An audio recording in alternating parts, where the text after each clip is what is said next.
Good afternoon and welcome. You are watching live. This is the Thursday edition of Real Talk with Mary Grace. It is the 12th of November, 2020, and we're coming to you live on Facebook, YouTube, Periscope, and Clout Hub. And if you are new to the show, welcome. Thank you for being here. You can follow depending on the platform that you're on. You can follow. You can subscribe. You can you can like whatever it is that you need to do. So welcome everybody. I'm glad you guys are here. I have a lot to talk about.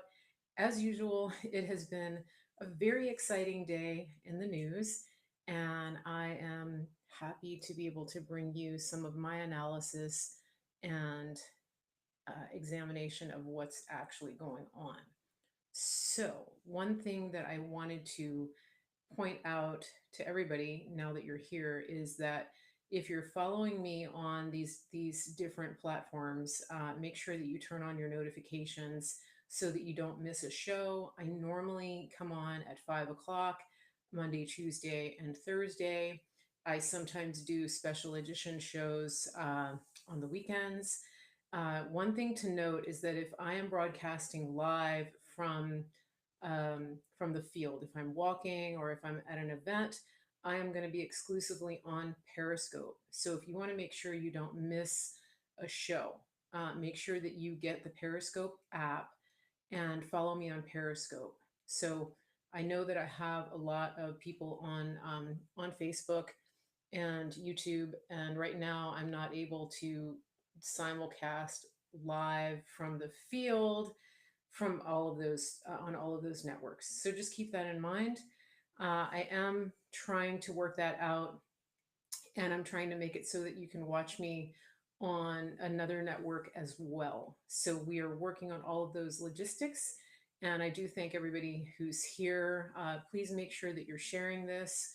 Please make sure that you get this link to other people. I'm getting word all the time that people are sharing my broadcast in their networks. So if there's anybody here on Facebook, please say hello.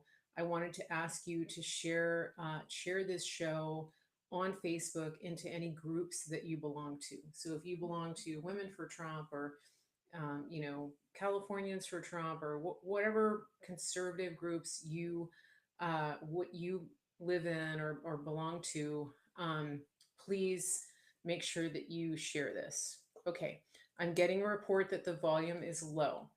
That could be your device. So make sure that your device is turned up. Make sure that you have headset in or whatever it is that you need, especially if you're the only one in the chat saying that the volume is low. You might need to restart, you might need to reload your app. So I don't want to spend too much time on housekeeping. If it's a big problem, then I'll have to look at my settings. But if not, in general, before you make that comment in a broadcast, check your device so that the broadcaster doesn't think that it's something wrong with their device. I know there's a lot of new people, and so I'm trying to be gracious. So you're saying it's low for everybody? I've got it turned up as high as I can get it. Yeah, so it might. Yeah, I've got a mixed bag here. I've got some people saying it's low. I've got some people saying it's good. So I'm going to go with the good. And if you need to turn up your device or if you need to restart or something like that, I don't. Yeah, I don't know. Um, so, and then, just for my prayer warriors, pray against these problems with technology because a lot of people are getting under a lot of attack because we're bringing truth. And so that's something to think about too. The enemy doesn't want you to hear what I have to say. And so we're seeing a lot of people that are having reports of internet outages and all kinds of things because we're so over the target right now. Okay. All right. So yeah, and I will try to speak up as well. Again, it could be the platform we're on. I mean, I'm doing something that is kind of remarkable. I'm streaming to 4 different platforms through my computer through one program. Okay. And that's all I know because I'm not the technical person. If anybody wants to volunteer to be a producer, and help me get all the technical sides right, that would be awesome. So that's another piece of the puzzle here. All right, let me jump into the news and let you know a little bit of what's happening right now. There's so much to talk about. Those of you who are kind of new to what's going on, you just jumped into politics because of this election, because you didn't think that yeah, I've already reached out to Greg. I need a producer. So let me just jump back here. I need a producer that can help me do my stuff on my computer. And Greg is really stretched, so he can't dedicate himself just to producing my show.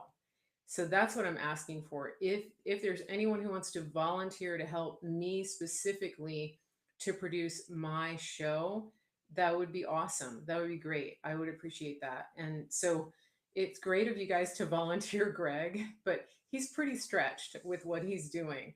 But thank you, Marissa. Yeah, yeah, it is a good idea. He's really good. And he's wonderful, but he's just got a lot on his plate. So let me get back to what I was talking about with election news.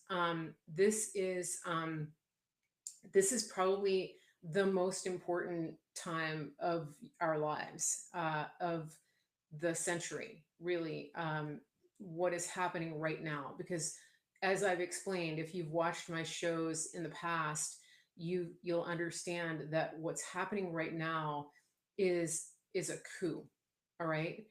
And it is nothing short of that, because we have a coordinated effort on the part of DNC media, the Democrat Party, and most likely foreign actors, and American politicians who are in a coordinated effort to overthrow the republic.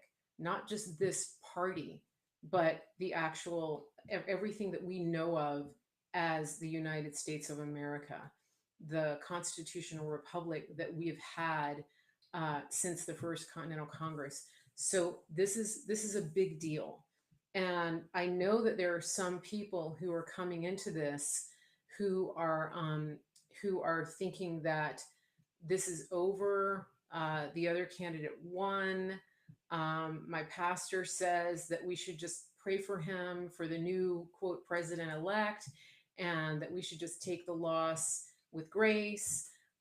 Some of you are hearing that. Some of you are getting that message.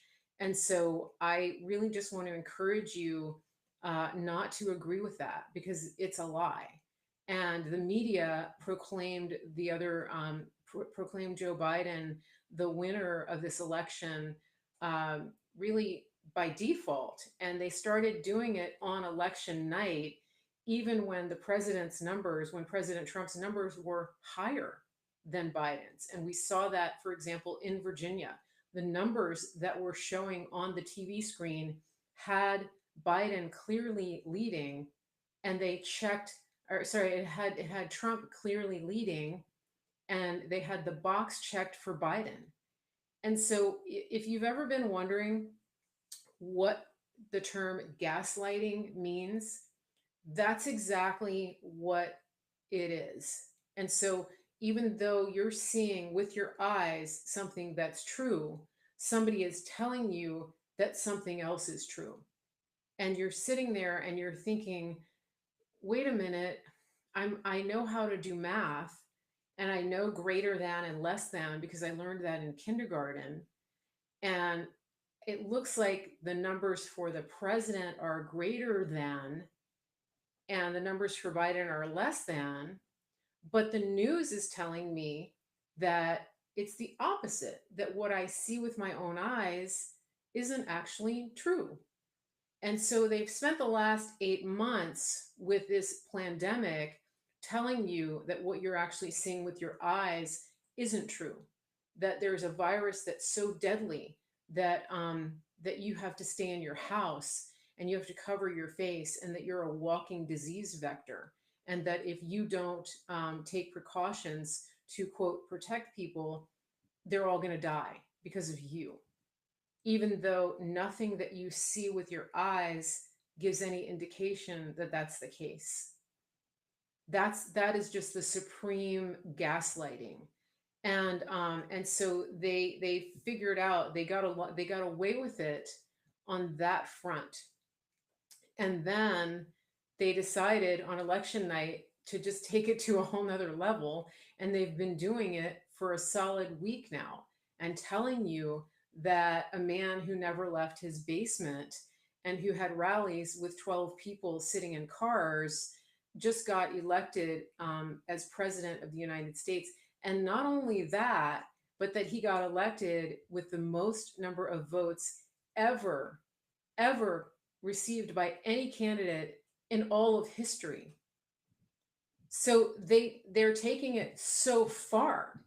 And then if you question it, you're not patriotic. If you question it, you're refusing to accept the results of the election.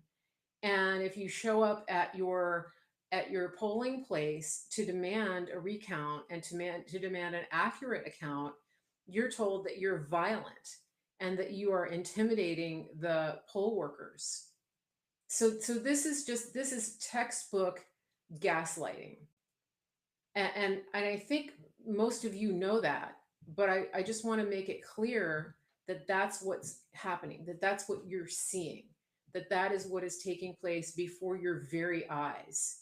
And so I just want you to be clear on that, that's what we're experiencing, that's what you're being subject to, even as we speak right now.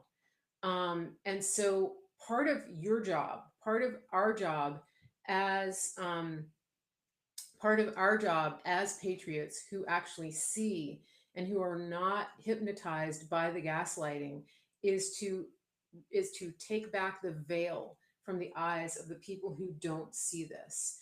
And it's hard because we're being censored on all platforms. Every single post that the president puts up is marked as disputed by Twitter and Facebook and Instagram. People are having their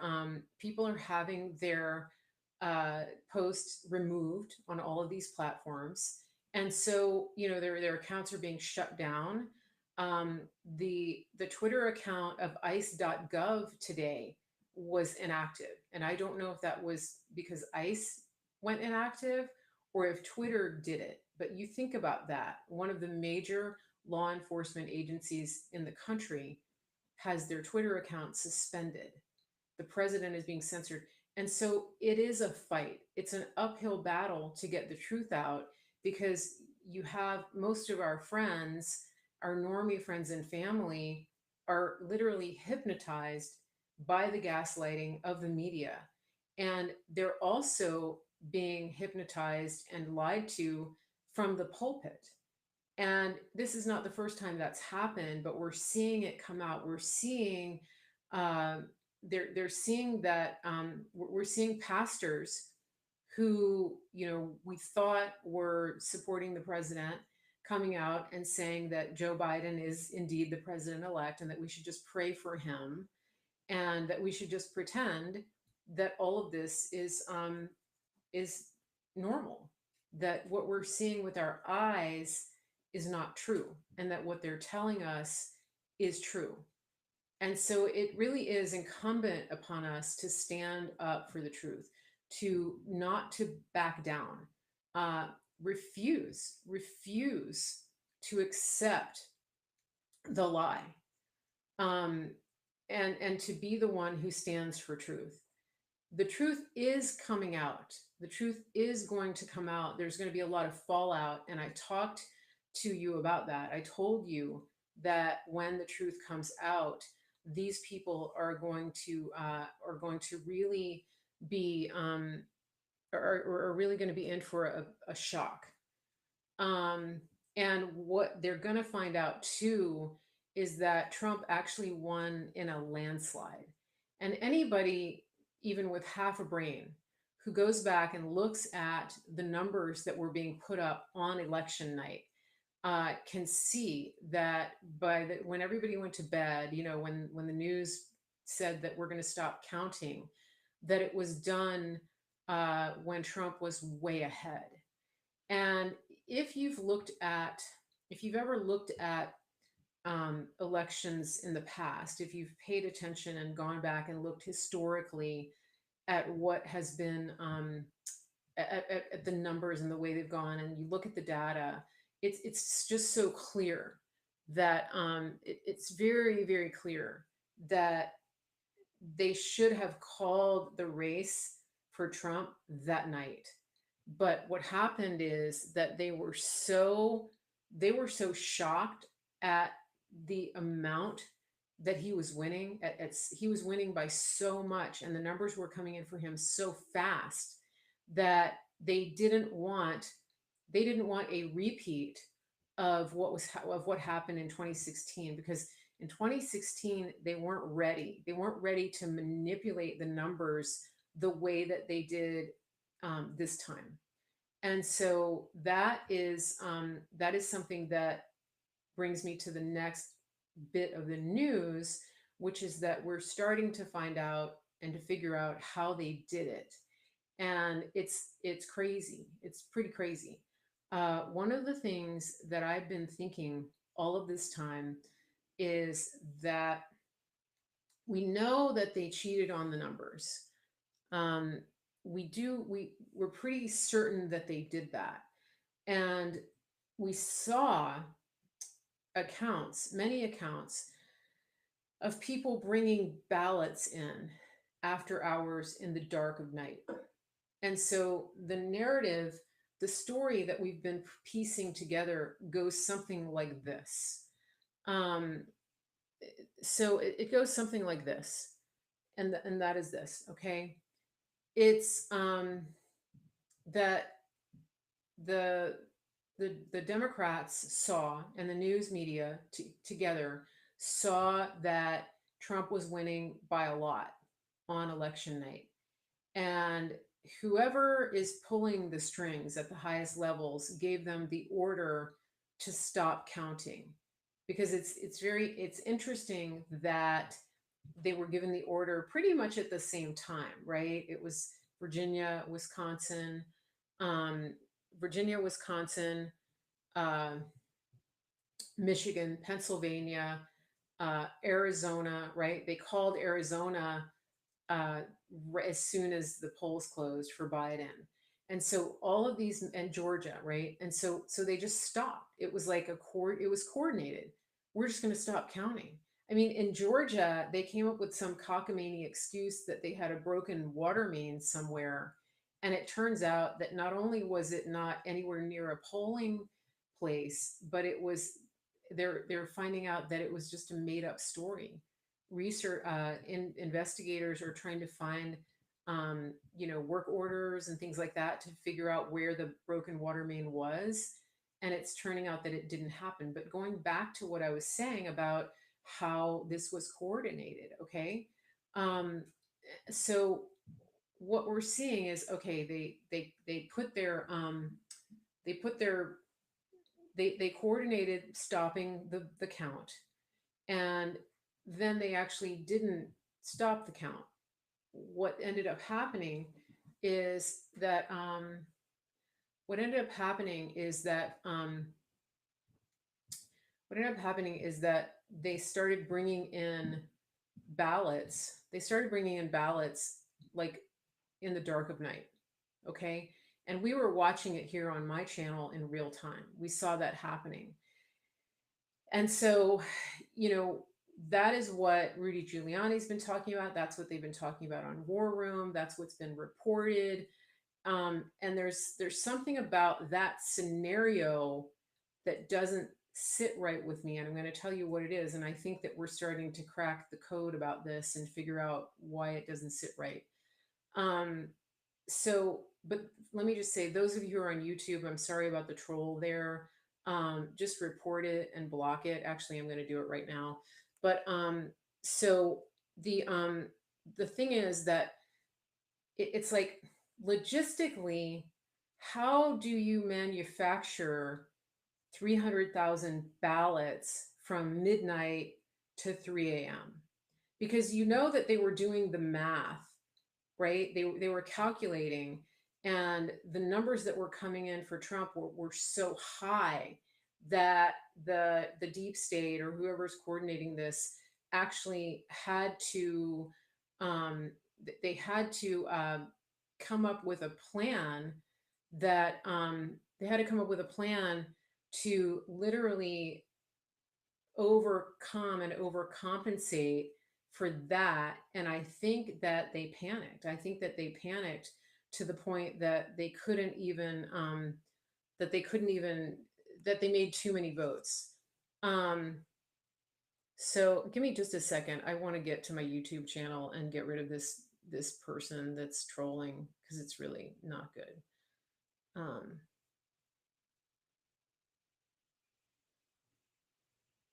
yeah, I just want to take care of this one person. Millie, I might set you up as a moderator on YouTube. Okay.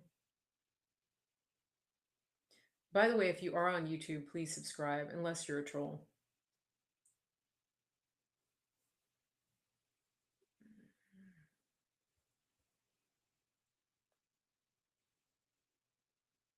Let's see.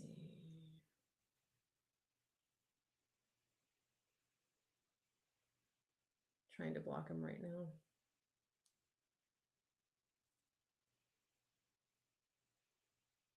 I put him in timeout. Millie, are you on YouTube right now? JC, are you on YouTube?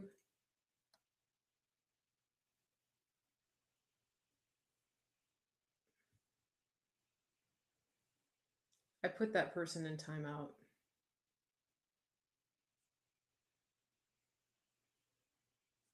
So, okay, I'll check YouTube in just a second. Okay, so all right.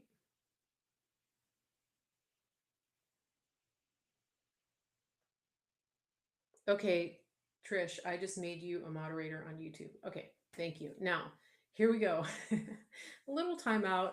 We're getting this all over the place. So thank you for your patience. Okay, so now I'm just thinking about the logic. Now you guys are I'm giving you a chance to get inside my head and see what kinds of things I'm thinking about pretty much all the time.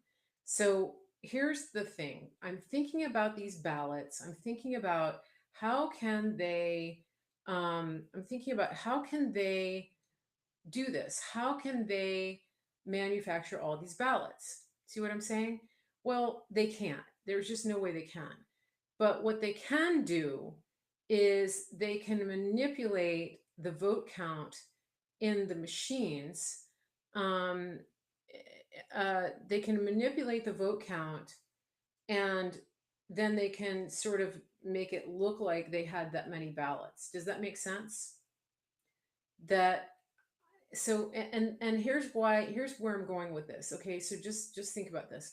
So the next morning, when the Republicans showed up to count, they wouldn't let them in to observe the count in all these strategic areas. All right, and so it's pretty clear that that happened because the ballots that they brought in were not legitimate.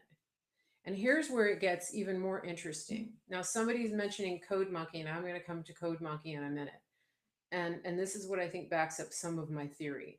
Now, one of the things that I have said to you and to some of my friends is that I think that I think that some of the I think that some of this operation has been a sting operation. I think that we've had people undercover, and I think that we've had eyes and ears on what they were planning.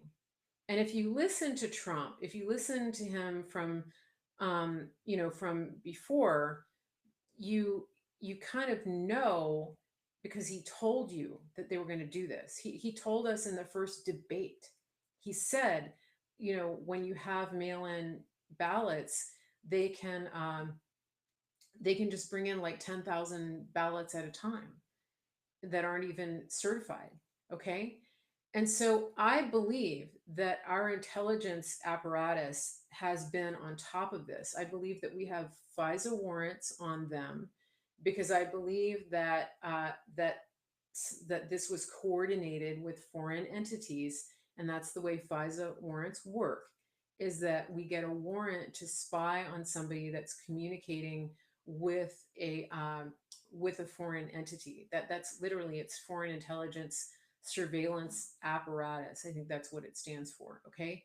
And so we have FISA warrants on them. We're monitoring their conversations. And what I think that we did was, I think that knowing what they were going to do, think about this. Since she lost, they have been trying to overthrow the president, and they've been trying to regain power. So does it stand to reason that they have been communicating about this and talking about it for the last 4 years? Okay. Doesn't that make sense that they would do that? And so I feel like we know and understand what it is that they've been doing, and that we've had their communication. So think about that, and think about the fact that we probably have had people undercover in their operations. All right. So let's go back to election night and the morning after. Let's think about this. It was revealed yesterday, last night on Twitter. If you follow Code Monkey, Ron, if you follow him, he was digging into the Dominion voting systems back end and code. And he started to reveal to us and show us that um, that the that these voting systems not only were not secure, but that it would be very easy to program them to either to dismiss entire batches of ballots, or to dismiss votes, to delete votes for one candidate and not the other, things like that. He really dug into this. And so I'm so since then, he's in touch with Rudy Giuliani. He's in touch with some very good reporters who are bringing out more information on this. Uh, but it made me realize that when I saw what he was reporting, and when I saw the videos of the people that were talking about the scorecard apparatus, and how it would switch numbers in real time, so that, for example, if President Trump was up by 20,000, it would actually take it would take 20,000 away from Trump and give it to Biden, and it would give it into the exact numbers, right? So it was a switcheroo, and that was the scorecard thing that they told us about earlier this week. I talked about it the other day. So I think two things were working kind of interdependently. So I think part of it was the scorecard, which was switching out votes.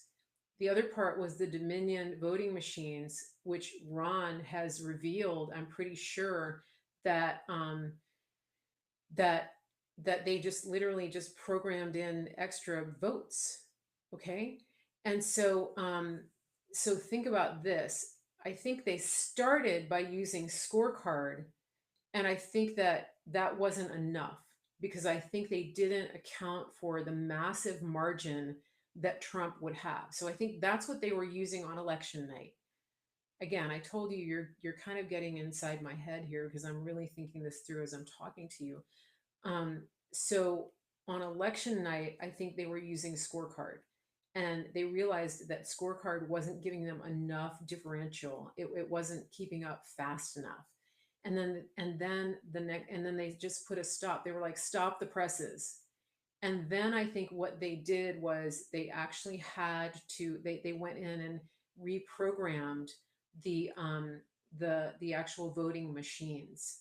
And that is when overnight you saw massive amounts of ballots turning up just for Joe Biden. So I think the numbers that were reported were numbers that were based on actually rigging the machine. I don't think those were numbers of physical ballots. So where do the physical ballots come in? Now, this is kind of fun. This is my theory, and you may think that I'm crazy, but I think that the physical ballots may have actually been brought in by white hats. Why do I think that? What is a white hat? A white hat is a patriot, in this case, somebody who may be working undercover on our side. And so, why do I think that they brought in physical ballots? So, one of the things that I have thought throughout this whole process is that when you talk about when they talk on the news, when Rudy and Rick Grinnell and all of our people and our lawyers talk about voter fraud, I talked about this the other day. So the voter fraud is really hard to prove. What we really want to get at is election fraud, because the president has been talking about protecting the integrity of our elections. So it's much bigger than just a few votes changed here and there.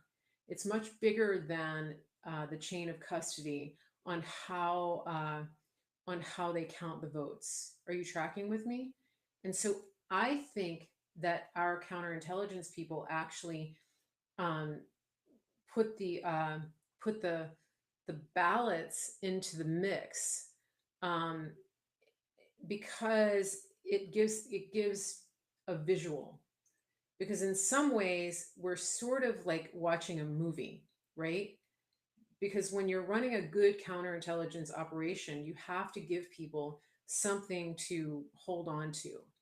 And so if you tell the people, like, I feel like the paper ballot thing is fodder for the masses. Do you track with me? Because when you tell the people, they changed it in the computer, people don't have anything to hold on to. They don't have, like, there's no drama, there's no real story there. But when you have boxes and boxes of ballots coming in the dark of night, that's something that people can get their heads around. Okay? Yeah, so it is. It's kind of a red herring. It's just, look at this. And I've been saying this all along. I've just been saying, yeah, it is. It's like a prop. It's like, okay, let's bring in the ballots, because this is the part of the movie that we really need to get people invested in. And so because, everybody can picture that. Like, wait a minute, they printed off all these ballots and they brought them in. How can this be? And so, um, yeah, you have to show them. This is just my theory.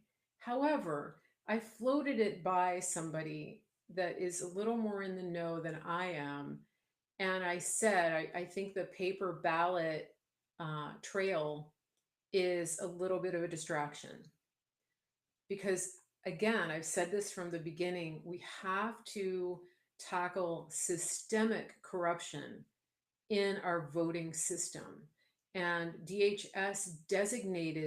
um, DHS designated our elections as critical infrastructure.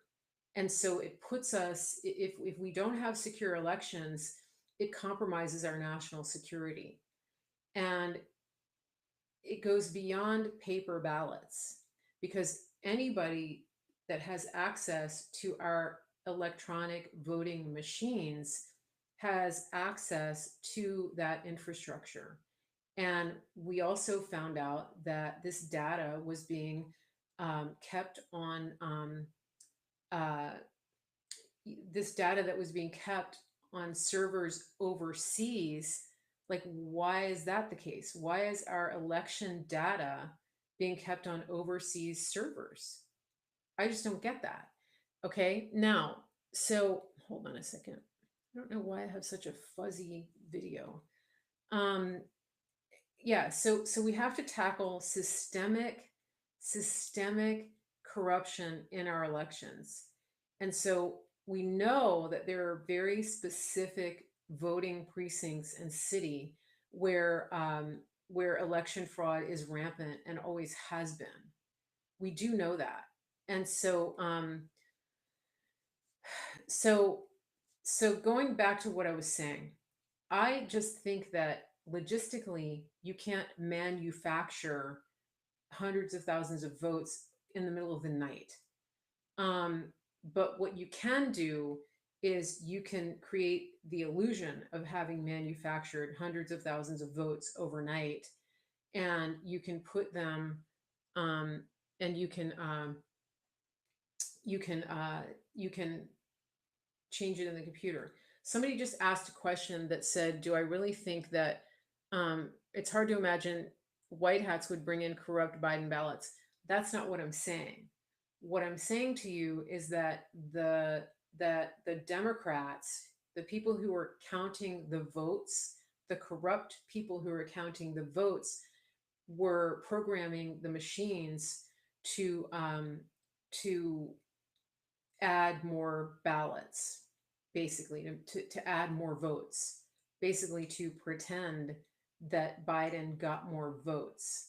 And the boxes of ballots that were brought in were literally a prop to support the notion that more ballots actually came, because there's no way logistically that you could manufacture that many ballots. I think that it was a last minute thing. Do you see what I'm saying? It's just a theory. It's a theory. I mean, it's kind of fun to think about this.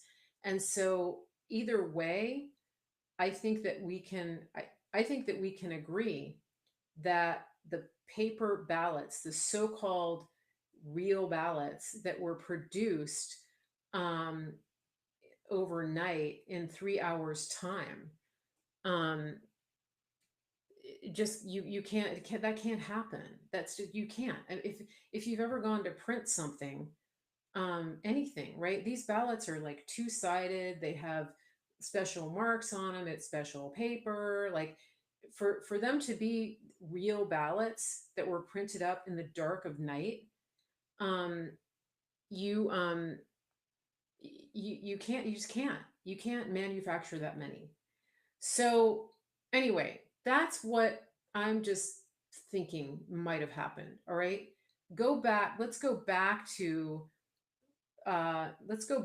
Okay, so I ran this theory by a friend. I just said, I think the paper ballot, chasing the paper ballots, um, is a chasing the paper ballots is a little bit of a distraction, that there's a deeper issue here. And they said, you're you're on to something. Okay. So that's all I'm going to say. Um but and then let's go to all of the affidavits. Okay, so let's go for a minute to the lawsuits and the affidavits and the sworn testimonies of people who were kept out of polling places, weren't allowed weren't allowed to observe. They were physically assaulted in some cases. Um, they were pushed out. They weren't allowed in. Okay, and so all of these things. Now that's important and that's critical, but that doesn't change the number of votes. So all of that testimony shows you that that there was suppression, that they kept our people out of the polling places. That doesn't change the number of votes. All right. Um, and and then we have sworn testimony of people who say that they saw them filling in ballots and changing votes. Okay. Again, statistically, that is not enough votes. Yeah, that people on the left were faking it, that they were changing votes. Okay. But again, when you do a recount of manual votes, um, in those situations, there's not enough. I don't think that there's enough from these eyewitnesses to warrant those things changing the outcome of the vote. All right. Now, when you do a recount, it doesn't help to recount bad ballots, right? If they're not certified, you can recount them all day long. If they're bad, you have to identify what went wrong. You tracking with me? You have to audit, you have to recanvass, make sure that the ballots were actually good, and then you have to be able to recount only the good ones. So with that in mind, um, that's in general a recount. In general, a recount isn't going to make a significant change. That's what I'm trying to say. Okay, I'm trying to look at your comments at the same time. Um, Now, somebody said, couldn't they, wouldn't they have manufactured the extra ballots ahead of time? Well, that's a possibility. But again, I believe that they thought they were going to be able, I believe that they fell short. Go back to what I was saying initially. They thought they were going to be able to cover it with the switching mechanism of scorecard, where they just switch the votes in real time. But what happened after um, what happened after bedtime was remarkable, because that was when they realized that Trump was going up by so much that scorecard wasn't going to help them. And so that's when they decided they had to go full on and implement and completely change the votes using the Dominion software. And they had to produce something. They had to produce physical paper to line up with what they were saying, because they were coming up with such big numbers. You tracking with me? And so the next morning, when poll watchers came, the next morning when poll watchers came to observe, um, they were shut out. They weren't allowed in. They couldn't see. They couldn't see any of these ballots. And so, for all we know, those ballots could have been, those ballots could have been uh, like, just cases of paper from Staples. I don't know. I just think that there's something to me that doesn't add up about having a whole bunch of ballots just turn up in multiple locations overnight, in like 3 hours time. It just, you don't, that doesn't happen. And then it happened in Virginia, it happened in Pennsylvania, it happened in Wisconsin, it happened in where else? Michigan. There are too many places where it's happened, and we're talking like, in some cases, multiple hundreds of thousands. So you don't have to agree with me on this. I'm just, my spidey senses are telling me that the real heist was done electronically, and that um, the the paper ballots that came in were really just for show.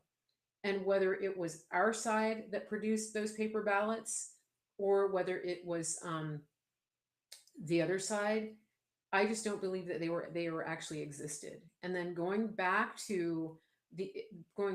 to the question of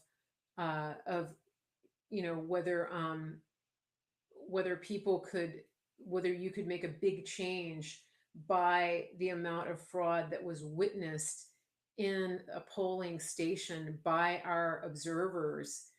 That's just, it's not enough. It's just not, watching somebody change 100 ballots with your own eyes in a polling station, um, is not, that's not enough to change an election. It was all, I think what we're going to see is that it was all done electronically, that the plan always was really just to manufacture ballots and to have it done, and to just to do it all electronically. And if you think about the number of states, I think every state where this happened is uses those machines. And so it's going to come out, because Code Monkey Ron has been researching this, and other coders have been as well. But every coder who has seen his work and who has been following him, nobody has disputed it. And one thing that Steve Bannon pointed out is that if if the technical side of this, and um, if the coding element of this, or any of the statistical analysis were wrong, The left would have their data specialist on CNN and Fox News and MSNBC 24/7. Um, that's what that's what he said, and I believe it. And we haven't seen that. Somebody on YouTube just said, "Yeah, I don't think you've been following me. You must be late." Um, Forget about the witnesses. We need the computer experts to go and inspect the software for bugs, glitches, features that were deliberately installed. That's literally what we're talking about here. Okay. So you might want to go back because you probably missed what I was talking about. So yeah, and what I'm saying is that the whole mail-in voting scheme was their plan.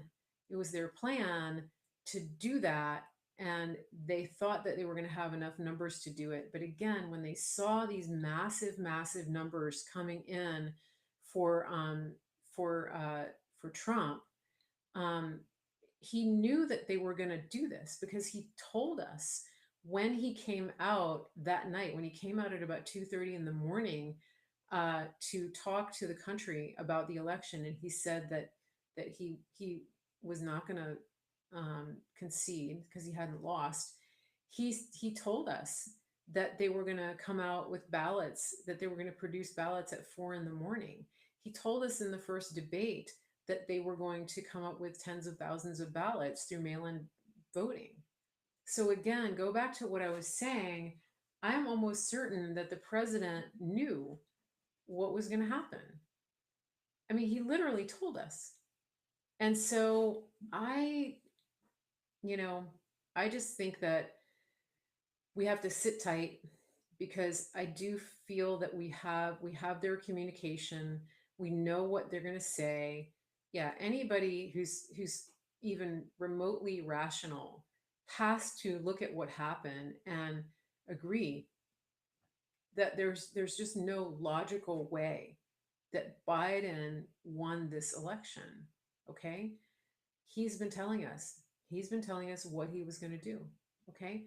So, that's my take on this. That's where I think we're going with this. The president has to not only has to expose the fraud, but he has to put a stop to it once and for all. And again, he said to us when he came out and did his last press conference, he said, "This has to, this can never happen again." Because it's about the integrity of our elections. And I do believe that this fraud has been happening. It's been ongoing. I believe that what they did this time was so big. They went in so big because they went in so big because they were losing so big the night of the election, and so they really like overshot. It's crazy what happened. And so as far as the recount goes, again, I think that what they're going to do is they're going to get to the heart of what was wrong on a digital level. And Steve Bannon had a guest on. He had a guest on at Bannon's War Room today, and this is a person from Georgia who has like a nonprofit for election integrity, and he was saying that uh, when they do the hand recount, they do the hand recounts in um, uh, in this election in Georgia. And it was something, he said something interesting because he said that the way those machines work is that they actually, you put in your vote and it produces a barcode and then it spits out the ballot. It's a weird system, right? And he said that by doing the hand recount, he said they can't just do another tabulation because that won't pick up the abnormalities. He said the hand recount actually will pick up the irregularities on a digital level. Did you guys notice that? It was very interesting. It was like the opposite of what you would think would would happen. Um, but one thing that I've seen with our lawyers, with Trump's lawyers, is that they're very smart and they understand the process and they're hitting really hard.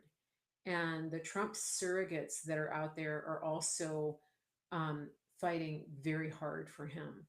And that's something that we haven't seen historically. I mean, let's face it, if Romney were in this position, he would have folded by now. He would have just folded. Same thing with any crazy GOP Republican.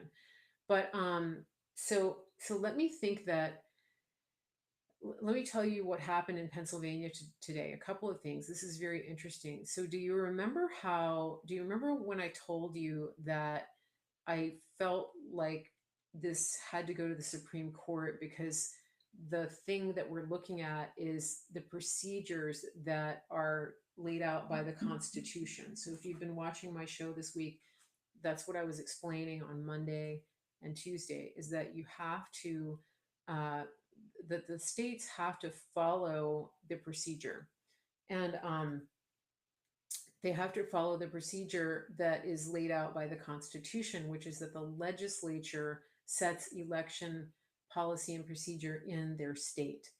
And in Pennsylvania, that didn't happen. It was actually uh, they broke that they broke the rules in a lot of ways. They went against the state legislature and the rules that were set forth by the state legislature.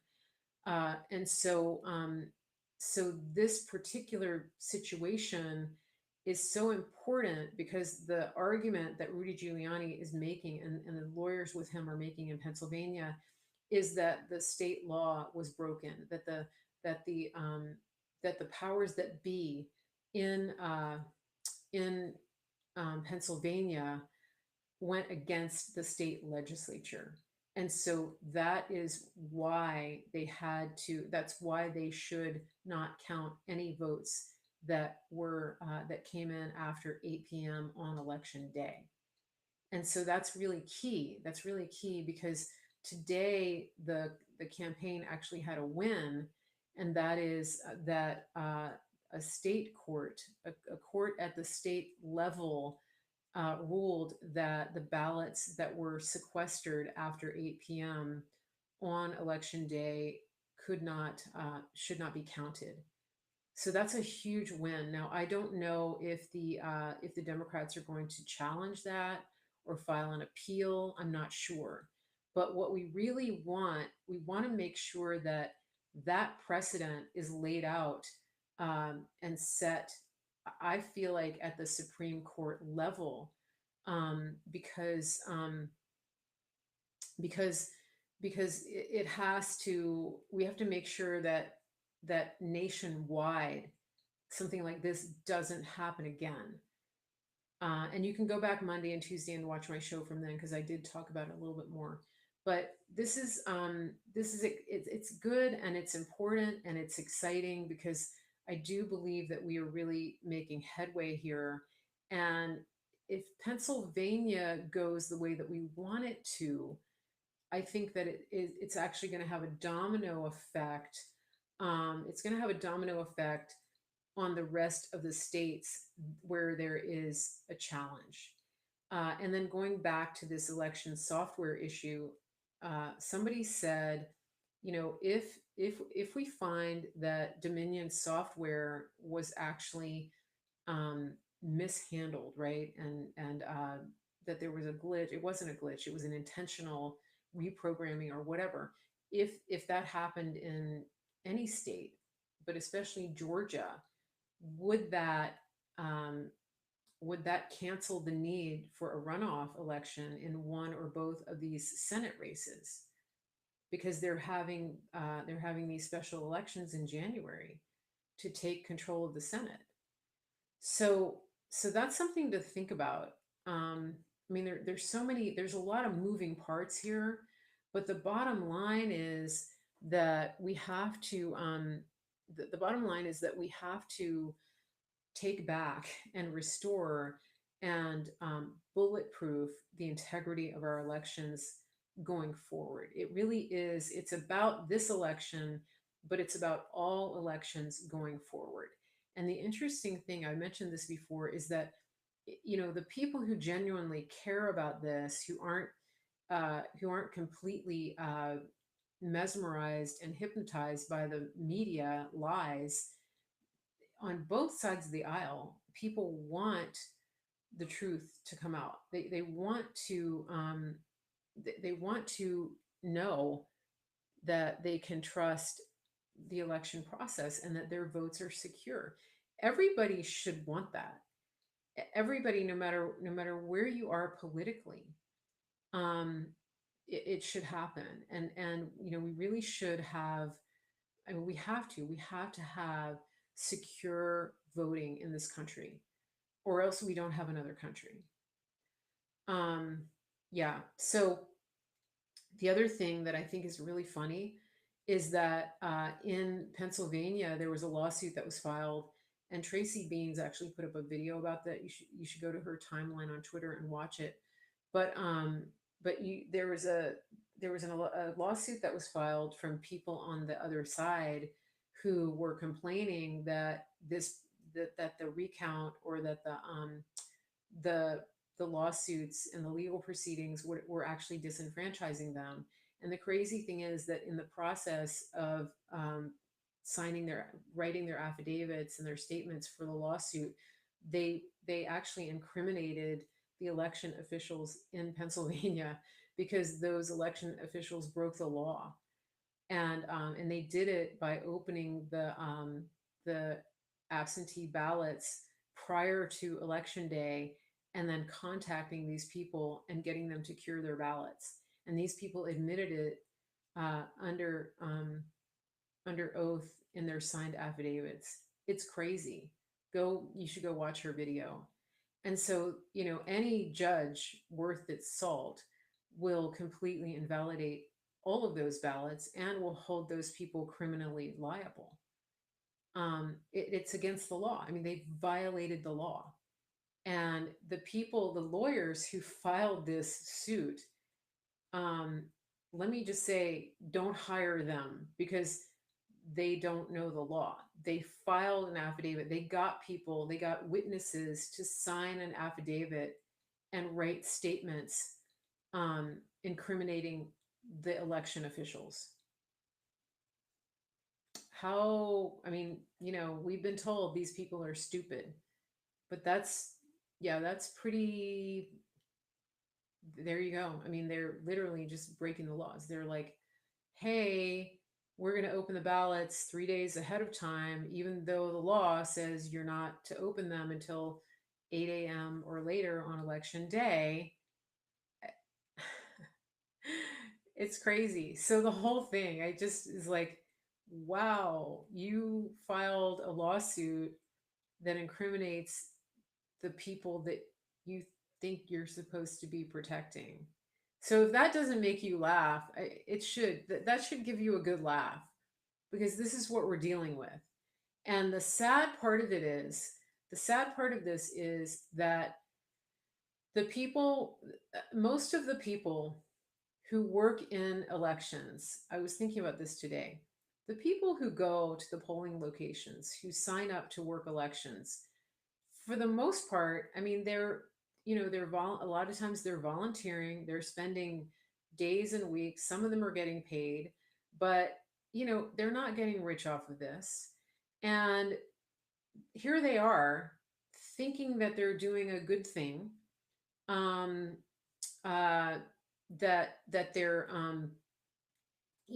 serving their country, like whatever, okay? And they're breaking the law. Um, you know, and in some cases they actually think that what they're doing is right, and they justify it because of their feelings.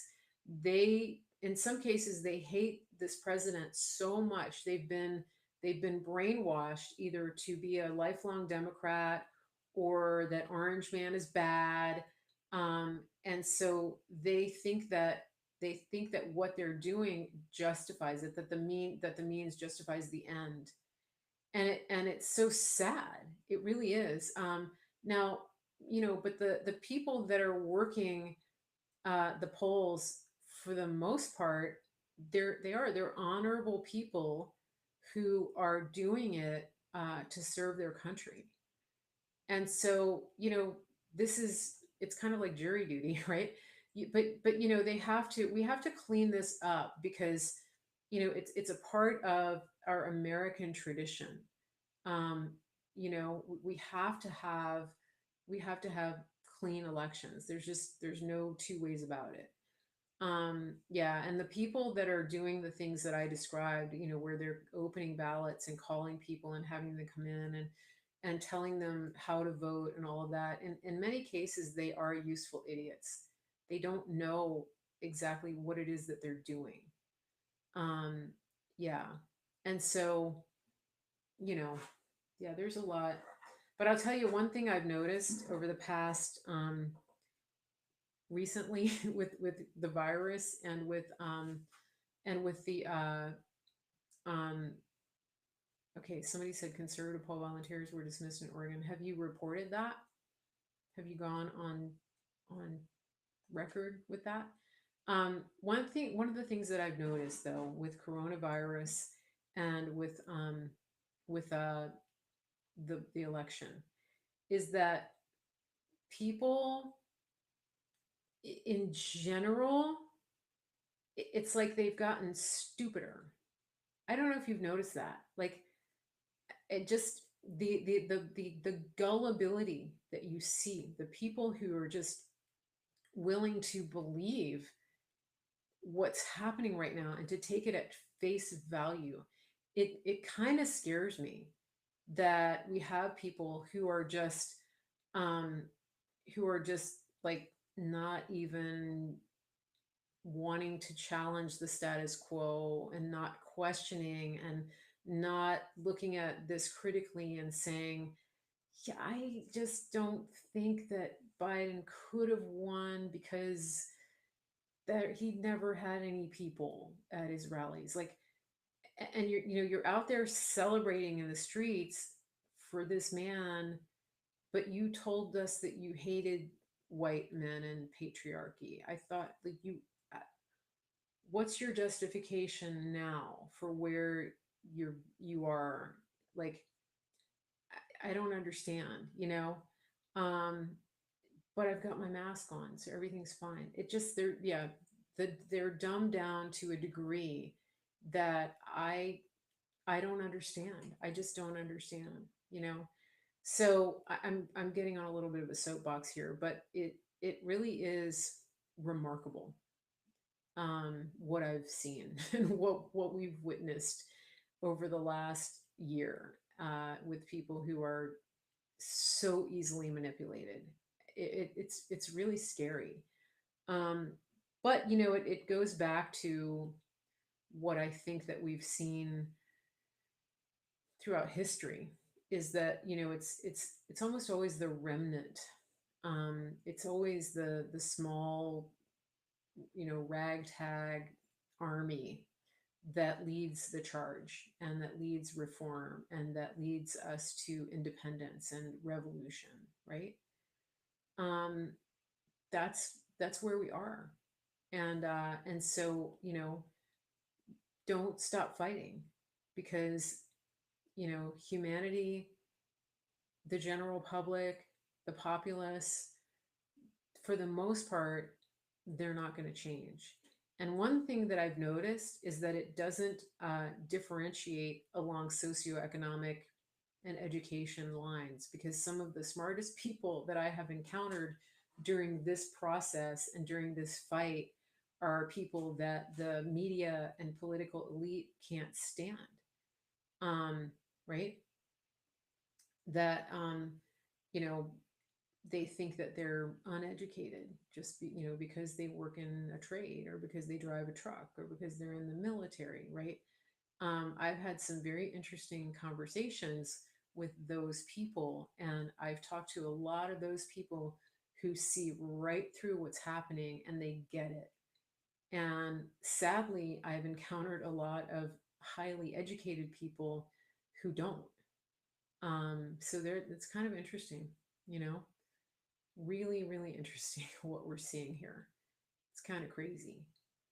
Uh, yeah, some of them weren't indoctrinated. Now, I want to talk to you. I want to shift gears here for a minute and talk to you about the news.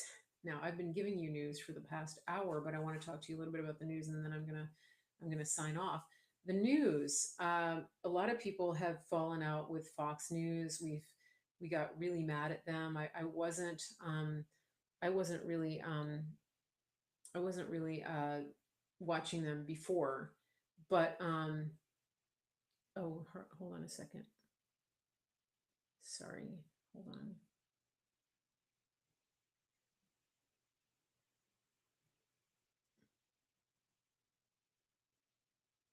Okay. So yeah, so I wasn't really wasn't really watching them before, but everybody got mad and started watching Newsmax. And Newsmax was just sort of there to fill the void. But I want to explain something to you. And some of the anons on Twitter started exposing this last night. But Newsmax is compromised also. They actually show up in the Podesta emails that were put out by Julian Assange by WikiLeaks, and I've also found out some other things about Newsmax that are deeply disturbing. So I'm not going to report on that right now, but I want you guys to understand that that is not your network of choice. I mean, you can do what you want, but yeah, they gave money to the Clinton Foundation. There's some other things that I found out. I'm not free to disclose it just yet, but I would just recommend that you tread very carefully before swearing allegiance to Newsmax. I would recommend that you go to One American News or Real America's Voice. So those of you who have been watching War Room Pandemic with Bannon, that network is Real America's Voice. So and Real America's Voice is um, is on um, is on cable. They're on all kinds of places. They have their own app. Yeah, and no, Steve Bannon's War Room is not One American News, Millie. It's Real America's Voice. Steve Bannon's War Room is on their network. Um, yeah, so let me just find Real America's Voice.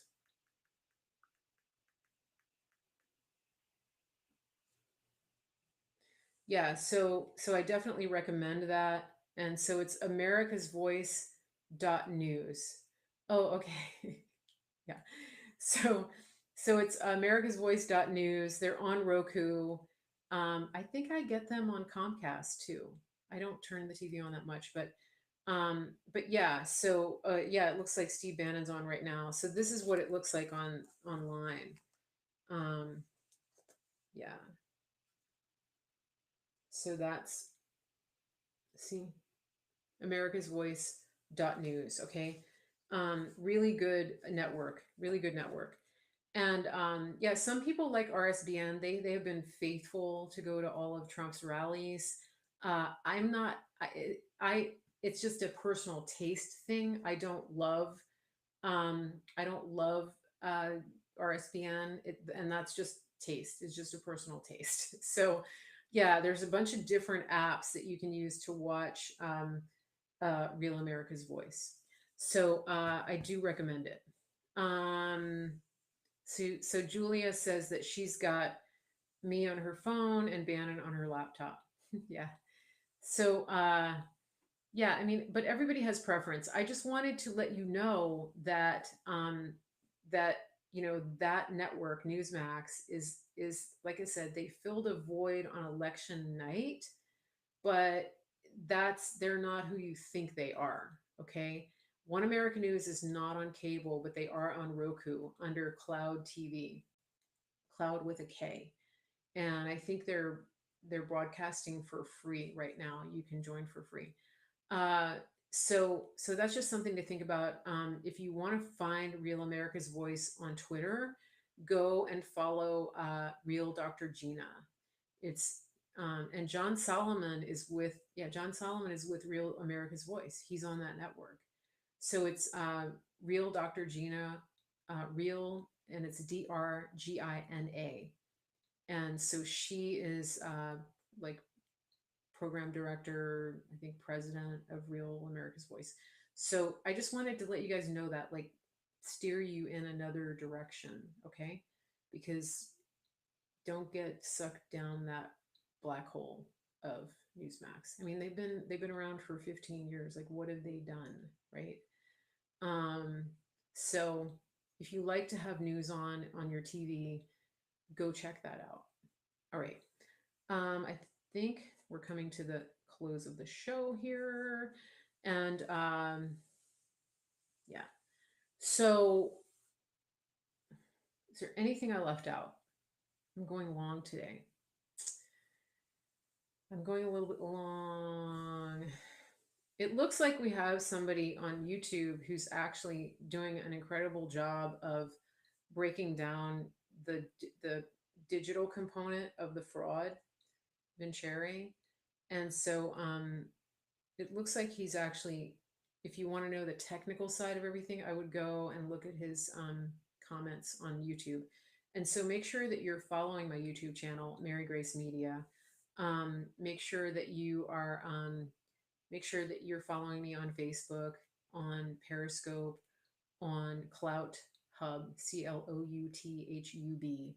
I do want to let you guys know something about Clout Hub. Some of you are mad because the videos got taken down because some of the quality isn't up to where it needs to be yet, but I want to tell you something about the CEO of Clout Hub. He was approached by IBM, who was listening to fake news about their platform, and they made him an offer and said, well, we can take down just certain videos and certain channels because we think they're far right extremist and that kind of thing. And he stood his ground, and he told them to go pound sand. um, and so he stood up for the right for all of his broadcasters not to be censored, because IBM wanted to censor some and leave some others up. And so the so the so just keep that in mind. um, Not every platform has done that, and I'll probably bring you some more information about that later. But don't abandon Clout Hub, because Jeff Brain, the CEO, is a man of integrity, and he is standing up for truth and no censorship. Okay, so just wanted to give you that little buzz right there. I am going to go to Washington on Saturday. I'm going to be streaming some of the time during the what are they calling it? The MAGA March. I don't know exactly the times that I'm going to be streaming, but I do hope to be streaming from there. I most likely will bring you guys another episode of this show tomorrow. I don't know if I will be in here multi-streaming to all the platforms, or if I'll be out walking. Like I said, if I am when I am out in public and I'm not sitting here in front of my computer, you have to watch me on Periscope. So make sure that you have Periscope loaded, and that you have a profile picture up so you don't look like a troll, and that you have an actual name and not a string of numbers. And so make sure that you have that, and that you're able to follow me, um, and that you can watch all of my content. Okay, there may be some other news coming about different broadcasting platforms, but for now, when I'm out in public, just remember, you have to be on Periscope. Okay, it just doesn't work to go to YouTube and Facebook at the same time right now. All right. How can you partner with me? How can you support me? Mary Grace Media. There's a couple ways to do that. You can go to MaryGraceMedia.com. You can click on support. You can partner with the show there. There's a link there. You can also purchase superfoods from me from Mary Grace Superfoods. And we are coming into the Thanksgiving and holiday season, the Christmas season. And one of the things that I wanted to let you guys know as my gift to you, if you decide to order superfoods from me during this season, you're going to get a voucher to save $100 off a whole month's supply of superfoods. And so, if you're looking to prep, if you want to give yourself the gift of wellness and health and organic nutrition, you should get that. You can purchase for someone else if you want to as well. Send me an email, info@marygracemedia.com, and I will give you that voucher. Somebody wrote to me the other day and asked about it because they wanted to do some prepping, and I can't remember if I got back to you. But if you want to know more about, the superfoods, this is just a tremendous gift that you can give yourself or someone else, and you can save a ton of money as a gift to yourself or to somebody else during this holiday season by writing to me, info@marygracemedia.com, to get your voucher.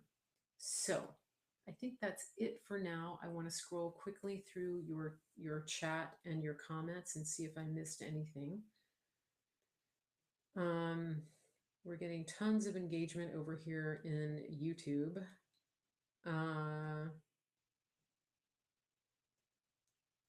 Yeah, so so Nurse Stacy, did you write to me? Because this is a great way to do that. I mean, it's the best nutrition you can get. Whoever just said the superfoods are amazing, they really are. Yep. And if you haven't ordered in a while, um, if you want to purchase again and you're not sure how to do that, just send me a message, info@marygracemedia.com. You can do that. Yeah. Detroit shut down again. Isn't it interesting that that city shut down and they're under investigation? They're at the center of voter fraud in Michigan. It's kind of interesting, isn't it? Um, no coincidence. I'm sure that doesn't. They don't go hand in hand. No, not at all. No, no. Just yeah, coincidence. Okay. Just came down with it. Okay. Any more questions? Message me, info@marygracemedia.com. Support the show, marygracemedia.com. Click support. And I might be on tomorrow. Remember, get your Periscope app, set up an account on Periscope. It's not that hard. If you're on Twitter already, then you can just do it with your Twitter login. And again, I'm imploring you to set up a legitimate profile with a picture and go into your settings and get your name and make sure you have a name in there, not just a bunch of numbers. Okay. One other thing about Twitter, I meant to tell you this. If you're trying to retweet things on Twitter, they made it harder and they made it looks like you have to quote tweet. And sometimes they even tell you that you have to quote tweet. It's actually not true. When you try to retweet something, you can just it's going to ask you, like, if you really want to tweet it, all you have to do is you hit retweet, and then you hit the tweet button, and you don't actually have to quote tweet it. It's just they want to slow you down. That it's just like a mind game they're playing. You don't actually have to quote tweet. I just wanted to tell you guys that, because when they started implementing that, it was right before the election to slow people down and to tamp engagement. That's all they did. That's why they did it. All right. So